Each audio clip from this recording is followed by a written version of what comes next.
자식에게 서운한 마음 한 번쯤은 느껴보셨을 겁니다. 평생 자식을 위해 살았습니다. 젊은 날의 꿈도 접고 하고 싶은 것도 참으며 오직 자식만 바라보고 살았습니다. 그런데 자식은 어떻습니까? 부모가 필요할 때만 연락하고 명절에도 얼굴 보기 어렵습니다. 내가 너를 어떻게 키웠는데? 네가 나한테 이러면 안 되지. 이런 생각이 듭니다. 내가 부모님께 했던 것보다 못하다는 생각도 듭니다. 왜 이렇게 서운할까요? 사랑을 많이 줘서 그렇습니다. 사랑이 크면 클수록 서운함도 커집니다. 이건 당연한 일입니다. 로마의 철학자 세네카는 말했습니다. 기대가 있으면 실망도 있다고. 우리가 서운한 건 사랑 때문이 아니라 기대 때문입니다. 이렇게 키웠으면 좀 알아주지 않겠나? 내가 이렇게 아끼는데 저애도 날 생각해 주겠지. 이런 기대가 우리를 서운하게 만듭니다. 오늘은 이 서운함의 정체가 무엇인지 살펴보겠습니다.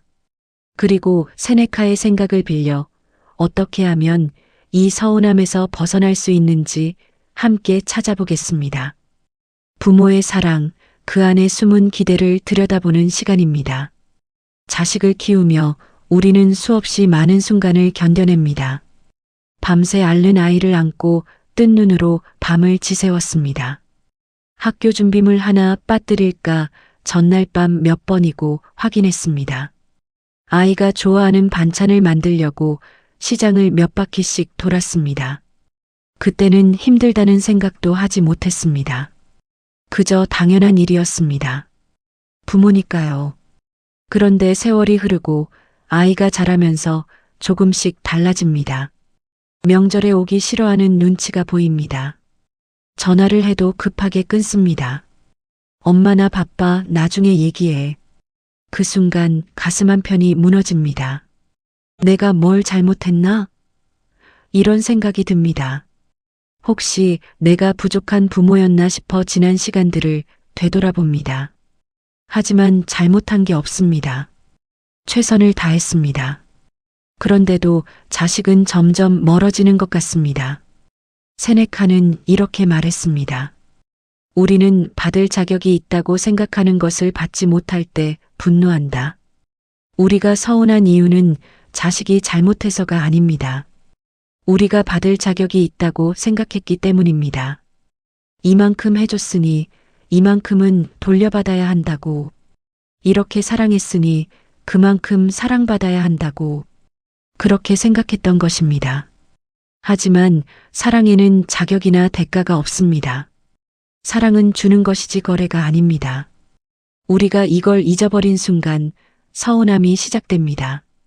어느 주말 오후 혼자 집에 앉아 있습니다. 자식들은 다들 자기 일로 바쁩니다. 연락도 없습니다. 창밖으로 햇살이 들어오지만 집안은 고요합니다. 텔레비전을 켜봐도 재미가 없습니다. 문득 옛날이 떠오릅니다. 아이들이 어렸을 때 이 집이 얼마나 시끄러웠는지 엄마 하고 부르는 소리가 하루에도 수십 번. 그때는 조용했으면 좋겠다고 생각했는데 정작 조용해지니 허전합니다. 휴대폰을 듭니다. 전화를 걸까 말까 망설입니다. 또 잔소리한다고 생각하겠지. 바쁜데 방해하는 건 아닐까? 이런 생각에 결국 전화기를 내려놓습니다. 이게 서운함입니다.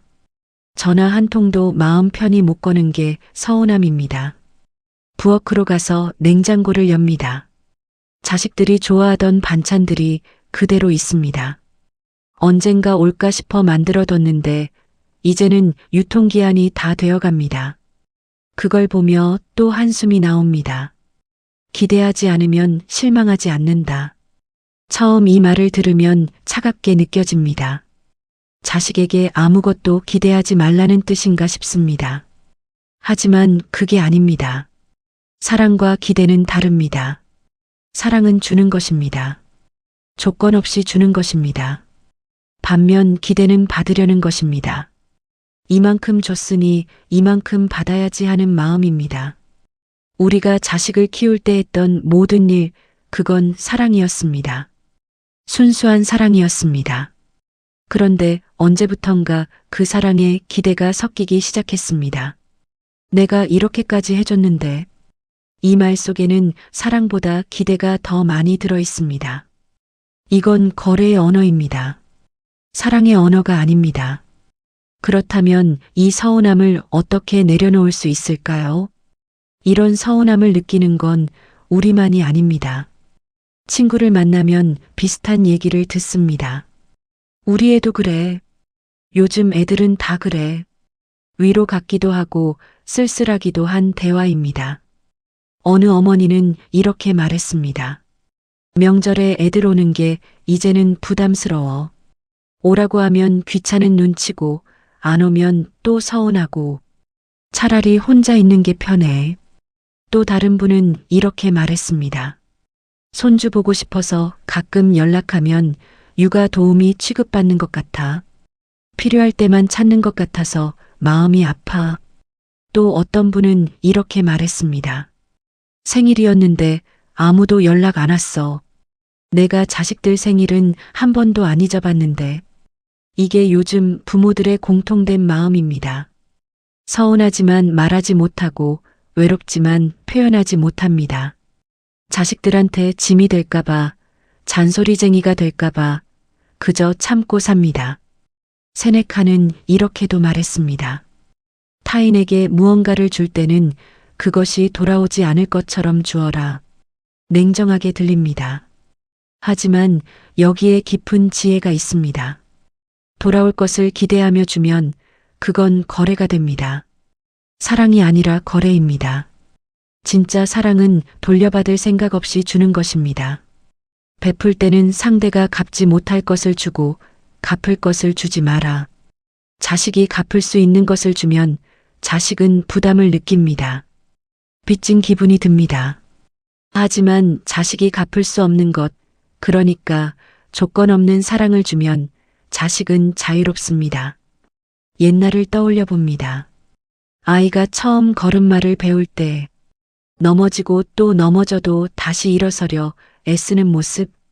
그때 우리는 무엇을 기대했을까요? 아무것도 기대하지 않았습니다. 그저 아이가 걷는 모습이 신기하고 기뻤습니다. 아이가 처음 엄마라고 불렀을 때 그 순간의 벅찬 기쁨. 그때도 아무것도 기대하지 않았습니다. 그저 아이가 있다는 것만으로 행복했습니다. 아이가 학교에서 상을 받아왔을 때 자랑스러웠습니다. 그때도 이만큼 키워줬으니 상 받아와야지 하고 기대한 게 아니었습니다. 그저 아이가 노력한 결과가 기뻤습니다. 언제부터였을까요? 사랑의 조건이 붙기 시작한 게 이만큼 해줬으니 너도 이만큼은 해야지. 이런 생각이 들기 시작한 게 아마도 아이가 자라면서부터였을 것입니다. 아이가 독립하면서부터였을 것입니다.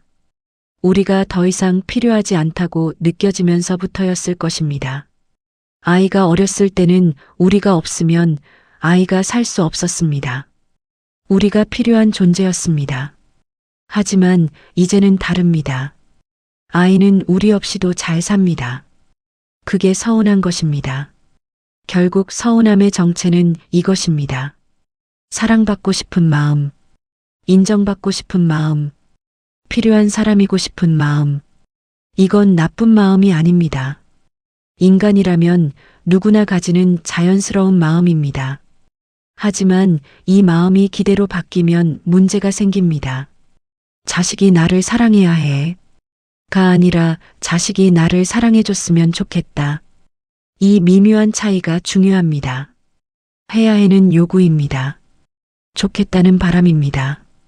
요구는 채워지지 않으면 서운함이 되지만 바람은 이루어지지 않아도 그저 아쉬움으로 남습니다. 단순히 기대를 버리는 것이 아니라 사랑 자체를 다시 배워야 합니다. 기대를 버리라는 말 쉽지 않습니다. 평생을 자식 중심으로 살아왔는데 갑자기 기대를 버리라니 그게 어떻게 가능할까요? 자식이 잘 되길 바라는 마음, 자식이 행복하길 바라는 마음, 이것마저 버려야 한다는 건가요?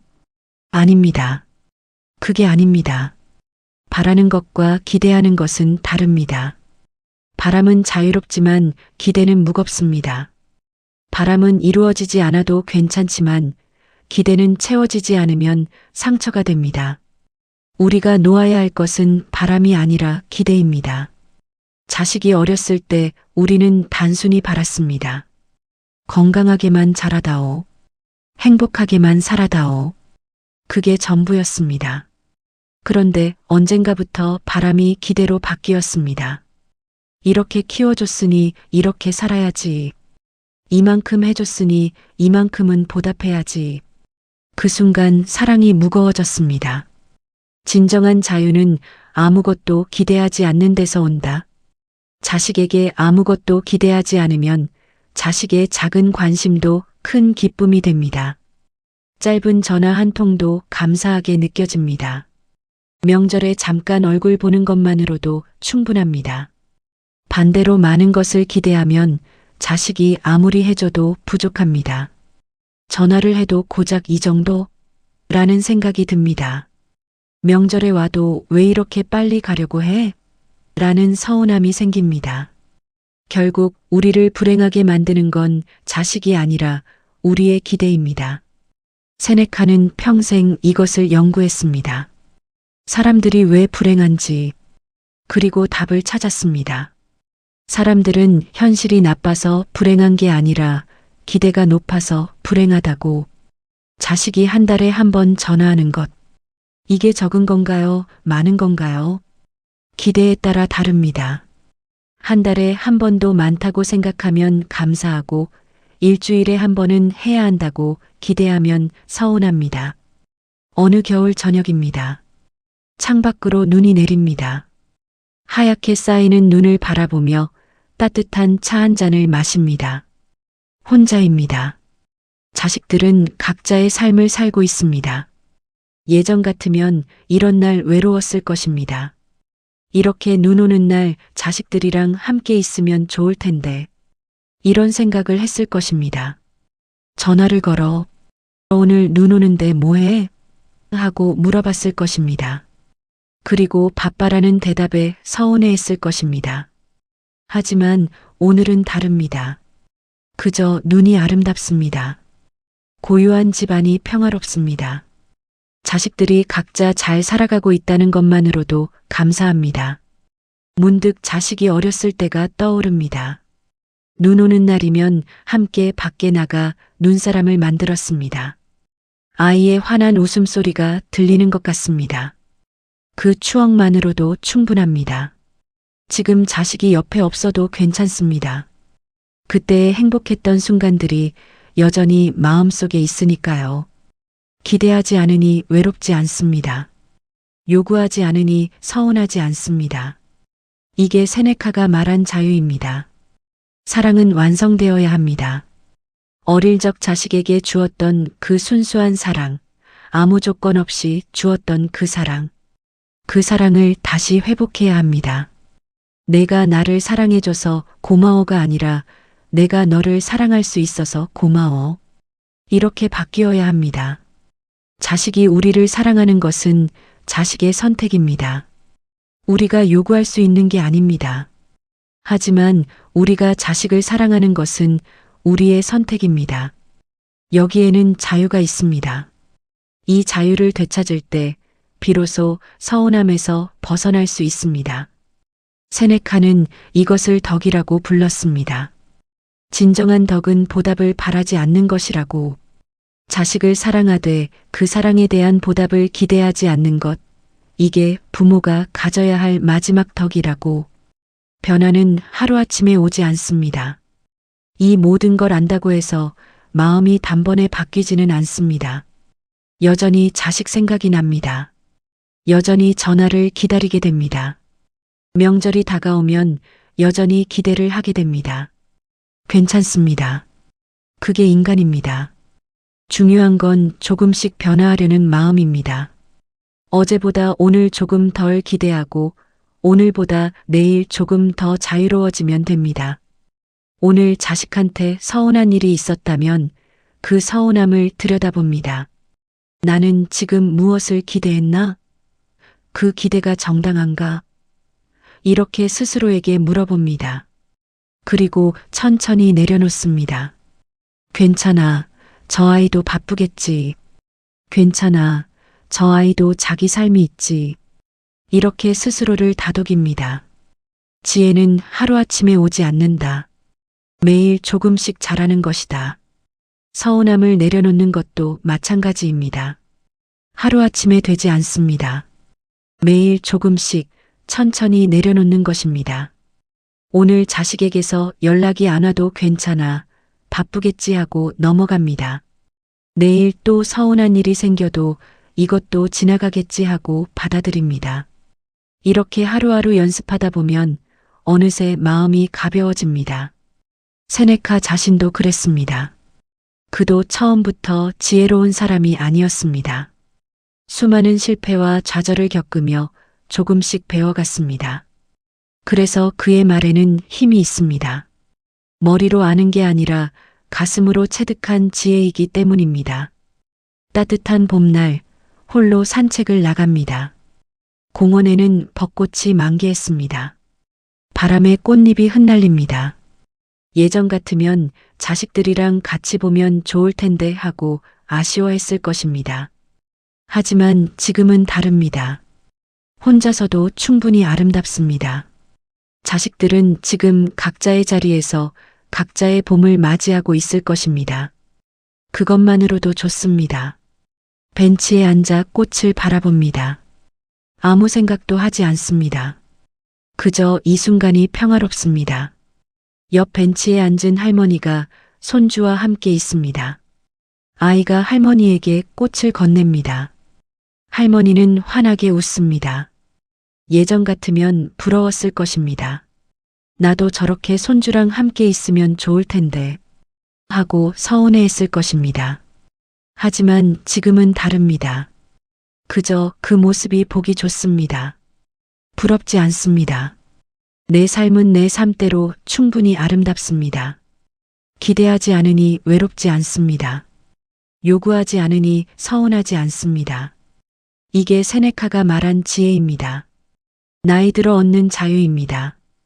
결국 진짜 사랑은 이런 것입니다. 자식이 행복하면 좋겠다고 바라지만 그 행복에 내가 꼭 포함되어야 한다고는 생각하지 않는 것. 자식이 잘 살면 좋겠다고 바라지만 나를 자주 찾아야 한다고는 요구하지 않는 것. 내 사랑이 자식에게 짐이 되지 않기를. 내 기대가 자식을 무겁게 하지 않기를. 이렇게 바라는 것. 이게 부모가 나이 들며 배워야 할 마지막 사랑입니다. 세네카는 이렇게 말했습니다. 가장 위대한 사랑은 상대를 자유롭게 하는 사랑이다. 자식을 자유롭게 하는 것. 자식이 우리 없이도 행복할 수 있게 하는 것. 자식이 죄책감 없이 자기 삶을 살 수 있게 하는 것. 이게 진짜 사랑입니다. 세네카는 늙어서도 글을 썼습니다. 사람들에게 지혜를 전하며 살았습니다. 그가 남긴 글들은 2000년이 지난 지금도 우리에게 위로를 줍니다. 그도 분명 서운함을 느꼈을 것입니다. 외로움도 느꼈을 것입니다. 하지만 그는 그 감정에 휘둘리지 않았습니다. 기대를 내려놓고 있는 그대로를 받아들였습니다. 우리도 그렇게 살 수 있습니다. 사랑은 크게, 기대는 작게, 바람은 많이, 요구는 적게. 그렇게 살아갈 때 비로소 우리는 자유로워집니다. 자식도 자유롭고 우리도 자유롭습니다. 서로 사랑하지만 서로를 얽매지 않습니다. 서로 그리워하지만 서로에게 짐이 되지 않습니다. 이게 세네카가 평생 추구했던 삶입니다. 그리고 우리가 나이 들며 배워야 할 삶입니다. 오늘은 세네카의 지혜를 빌려 왜 사랑이 클수록 서운해지는지 함께 생각해 봤습니다. 서운함의 정체는 사랑이 아니라 기대였습니다. 이만큼 해줬으니 이만큼은 돌려받아야지 하는 마음. 그 기대가 우리를 서운하게 만들었습니다. 기대하지 않으면 실망하지 않는다. 자식이 전화하면 기쁘고 전화하지 않아도 괜찮습니다. 명절에 오면 반갑고 오지 못해도 이해합니다. 자주 보면 좋고 못 봐도 각자 잘 살고 있다는 것만으로 충분합니다. 쉽지 않습니다. 하지만 조금씩 연습할 수 있습니다. 어제보다 오늘 조금 덜 기대하고 오늘보다 내일 조금 더 자유로워지면 됩니다. 나이가 들수록 가벼워져야 합니다. 무거운 기대를 내려놓고 가벼운 바람만 가슴에 품으면 됩니다. 서운한 마음이 드실 때 조용히 물어보시기 바랍니다. 지금 내가 느끼는 이 감정이 사랑인지 기대인지 그 구분만 할 수 있어도 마음이 한결 가벼워질 것입니다. 오늘도 좋은 하루 보내세요. 이 채널이 도움이 되셨다면 구독과 좋아요로 함께 해주시면 감사하겠습니다. 다음에 또 좋은 이야기로 찾아뵙겠습니다. 감사합니다.